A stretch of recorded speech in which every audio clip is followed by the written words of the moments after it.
The Princess Who Couldn't Speak and the Prince Who Couldn't Hear.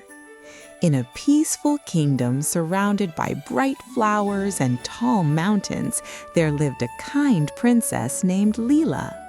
Princess Leela had a gentle smile and the warmest heart in the land, but there was something different about her.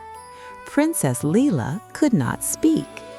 Instead of words, she shared her thoughts with beautiful drawings and graceful hand signs. The people in the kingdom loved her kindness, but many visitors did not understand how she communicated. Even though she was a princess, Leela sometimes felt lonely. One sunny morning, news arrived that a young prince from a faraway kingdom was visiting. His name was Prince Orion. The whole castle prepared for a grand welcome. When Prince Orion arrived, something surprised everyone. The prince could not hear. He had been deaf since he was very little, but he had learned to understand the world in his own way, through expressions, gestures, and careful watching.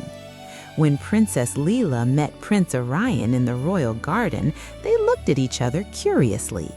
The princess tried to greet him with a wave and a small hand sign. Prince Orion smiled and replied with his sign of his own. For the first time in a long while, Princess Leela's eyes sparkled with excitement. Someone understood her. The two began spending time together in the palace gardens. They played games by drawing pictures in the sand. They told stories using hand signs and funny expressions.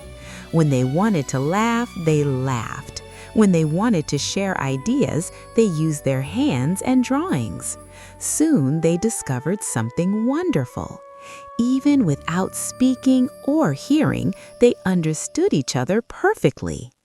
One afternoon, the kingdom held its annual Lantern Festival. People sang songs and musicians played music. But Princess Leela and Prince Orion experienced the celebration differently. Instead of listening to the music, they watched the glowing lanterns floating into the sky.